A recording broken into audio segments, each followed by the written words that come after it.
Olá, sejam todos bem-vindos à Escola Bíblica Dominical Online. É um prazer tê-los aqui mais uma vez para a lição de número 12, Visões do Afastamento e Retorno da Glória de Deus. É claro que a nossa EBD está organizada nessa lição de número 12 com parte do conteúdo da semana passada e parte do conteúdo do capítulo 11. Eu preferi então hoje seguir com o trecho do capítulo 11, tendo em vista que na semana passada, lição de número 11, nós estudamos aí o capítulo de número 43, e agora, lição 12, nós vamos estudar um trecho do capítulo 11, tudo bem? Então, se você desejar ver parte do conteúdo do capítulo 43, você pode assistir o vídeo passado. Também não deixe de vir aqui nos comentários, aqui embaixo na descrição, e fazer aula atividade para verificar o seu aprendizado, tá? Bom, como sempre, eu divido a minha aula em momentos para facilitar a compreensão e o estudo da nossa escola bíblica. E hoje eu quero dividir a nossa aula em 3 momentos. Primeira parte, eu quero falar sobre o discurso divino. Na segunda parte, eu quero tratar sobre a estrutura desse discurso divino, né, a estrutura do texto. E por último, fazer 2 aplicações ao que esse texto tem para nós como mensagem do Senhor. Para então introduzir esse discurso divino, eu quero introduzir com as palavras do versículo 14, porque elas são muito significativas para nós. Veja aí. Então recebi essa mensagem do Senhor. Professor, o que tem de significativo nisso? Primeira coisa que nós descobrimos que nessa sessão que nós vamos estudar agora, que vai do versículo 14 até o versículo 21, nós vamos ter apenas um discurso divino. Diferente do texto anterior, o versículo 1 até o versículo 13, nós não temos uma visão. Isso é muito importante, porque do versículo 1 até o versículo 13, Deus vai mostrar uma visão sobre a corrupção de Jerusalém. E aqui, do versículo 14 até o versículo 21, Deus fará um discurso sobre o bem-estar dos exilados. Então veja que é essa característica do texto que nós vamos ler. O texto que nós estamos estudando, versículo 14 ao 21, ele é um discurso divino. Ou seja, isso aqui é muito importante. Esse capítulo ele é construído de uma maneira que faz parecer haver um contraste entre 2 tipos de pessoas. O primeiro tipo de pessoa, descrito do versículo 1 até o versículo 13, representam aqueles que Deus está arriscando o nome dessa relação de povo de Deus. O segundo povo que Deus está mencionando, que aparece do versículo 14 ao 21, diz respeito a essas pessoas com quem Deus está renovando a sua aliança. Então, perceba que este contraste está sendo feito, e não é um contraste sendo feito sem intenção. Existe uma intenção muito específica em Deus fazer esse contraste e em repararmos que aqui nós estamos com um discurso que visa fazer esse contraste. Por que Deus faz um discurso como esse, contrastando então com a visão anterior? Por causa da pergunta que o profeta faz no versículo 13. Observe comigo que há um relato no versículo 13, nós não vamos entrar por causa do tempo, mas a visão conclui da seguinte maneira: enquanto eu ainda profetizava, Pelatias, filho de Benaia, morreu.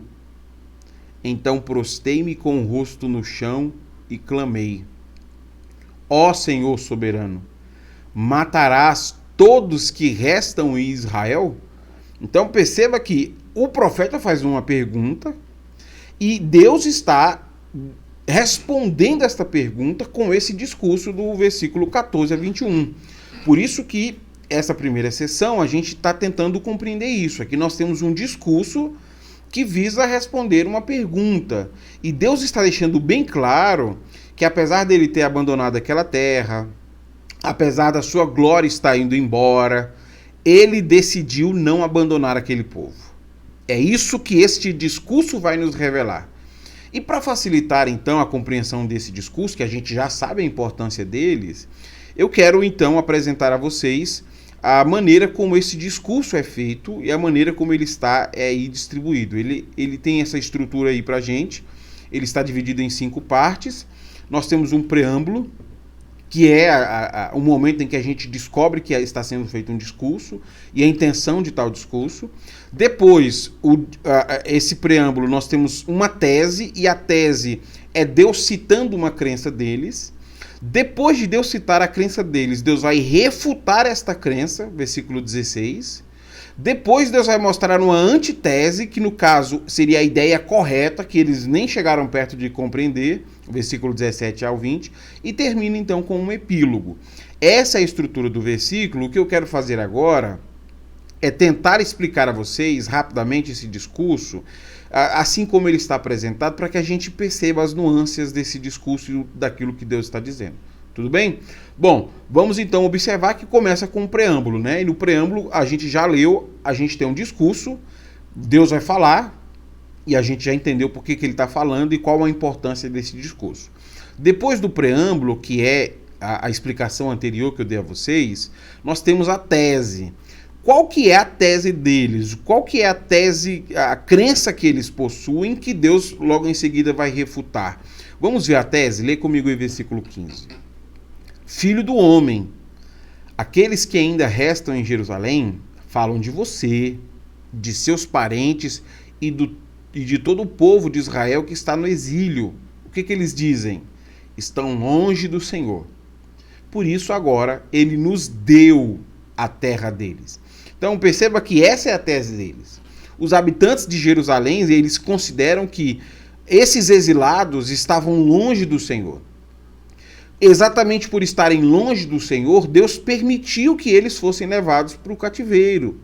Então essa crença deles demonstra um certo ar de arrogância, porque eles acabaram construindo uma falsa ilusão sobre a sua própria condição. Por que nós não fomos levados? Porque nós agradamos a Deus. E eles, olha a citação do final do versículo, estão longe do Senhor. Por isso agora ele nos deu a terra deles. Então eles estão exilados porque eles desagradaram o Senhor. Nós que agradamos o Senhor estamos aqui na terra, e a prova de que Deus se agrada de nós é que nós agora somos os herdeiros da terra.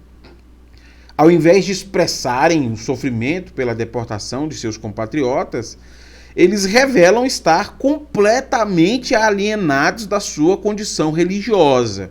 Daqui a pouco eu quero explicar a vocês por que eles estão alienados e por que isso é perigoso, tudo bem? Mas antes, de onde tem essa ideia de que o fato deles estarem na terra representa um favor divino para as suas vidas?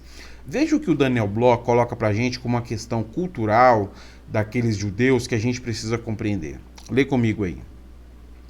Destacar este comentário é o mesmo que dizer que se aproximar de Yahvé é dependente de sua presença física na terra de Yahvé. Essa noção tem uma longa história em Israel. Desde o período das conquistas, a opinião popular entendia que o favor de Yahvé estava, de alguma maneira, conectado com a Terra Santa, definida como a região entre o Rio Jordão e o Mar Mediterrâneo. Então o que o Daniel Bloch está comentando aí pra gente é que essa forma de pensar, de acreditar que a terra é sagrada e de que Deus habita na terra e que eles, por estarem na terra e serem herdeiros da terra, eles são o povo que agrada ao Senhor, não é uma ideia sem fundamento. Essa noção teológica que eles criou tem um propósito, porque em Israel isso era muito comum. Na cabeça do judeu, a ideia do templo e da habitação de Deus está relacionada a um pedaço de terra. Então Jerusalém é o trono de Deus, a morada do Senhor, é isso que eles acreditam. Então ter naquela terra por causa da destruição não, por causa do exílio, né? A destruição ainda não aconteceu. Por causa do exílio desses outros, prova que eles estão aprovados diante do Senhor. A prova de que nós satisfazemos a Deus é que nós estamos aqui na terra. E aqui é a casa de Deus, aqui é a habitação do Senhor. Então eles têm um senso de segurança muito grande em cima disso.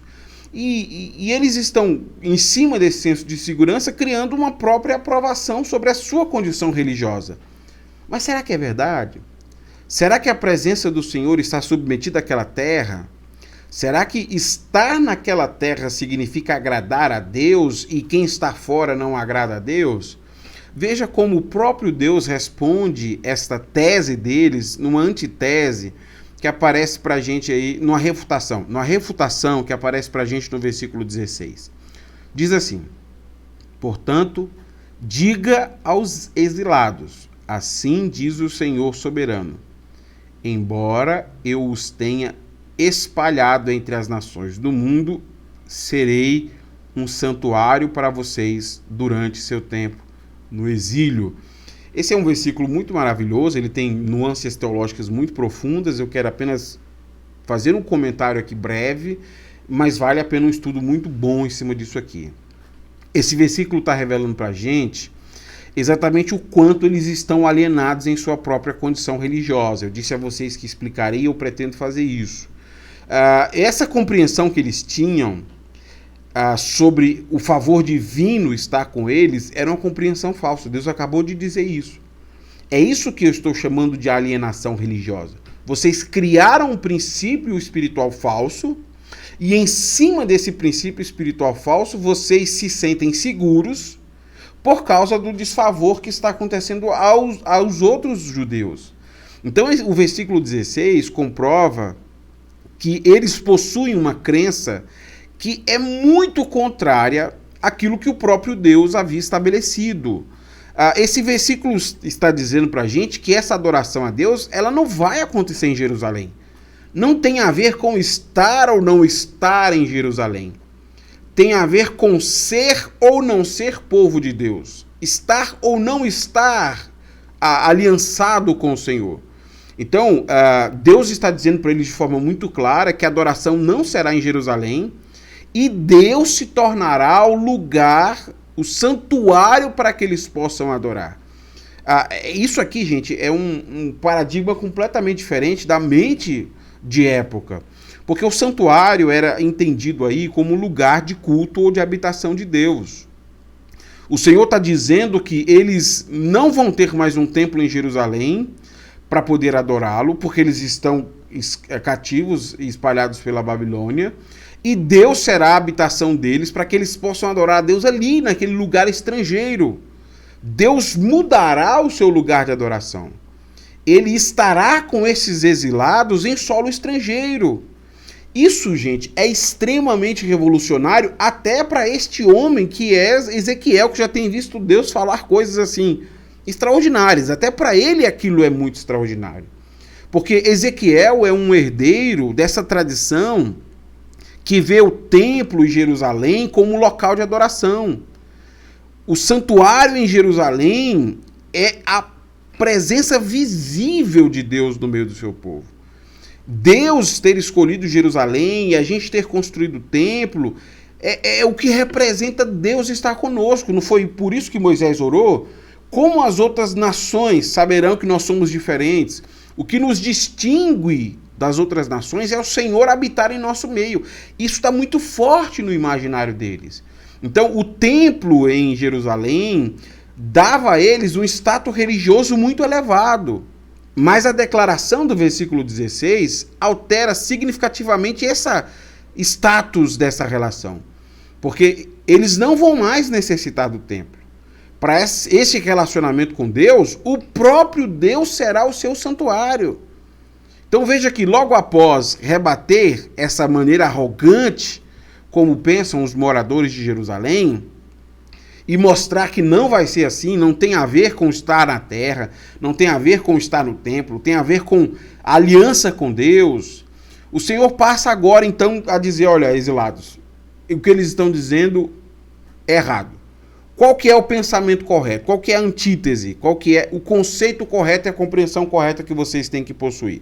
E neste momento, então, Deus vai falar pessoalmente com esses exilados e trazer uma compreensão correta. Está do versículo 17 até o versículo 20. Lê comigo.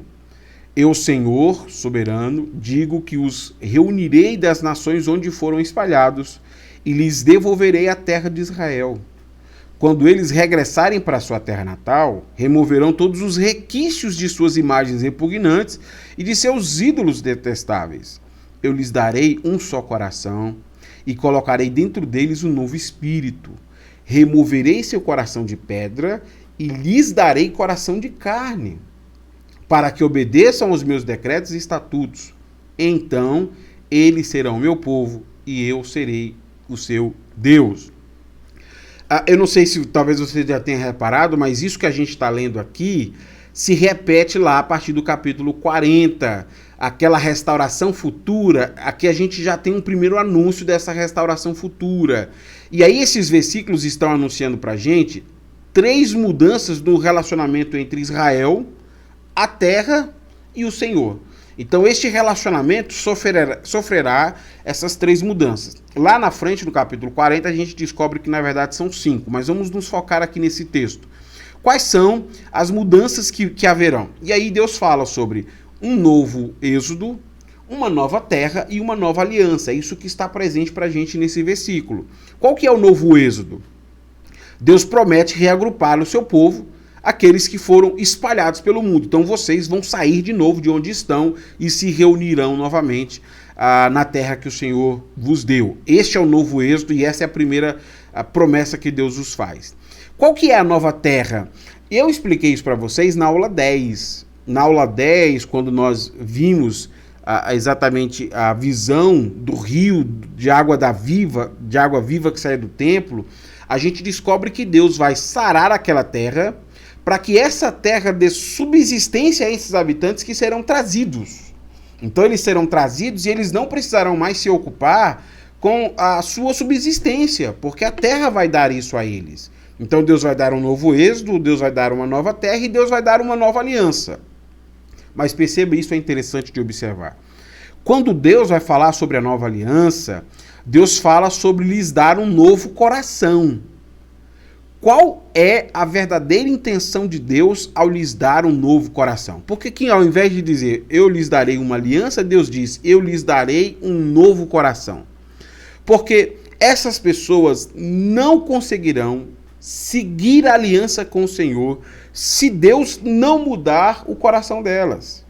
Exatamente isso que Ezequiel vai indicar para a gente no capítulo 14, porque a condição do coração delas predispõe idolatria, predispõe pecado.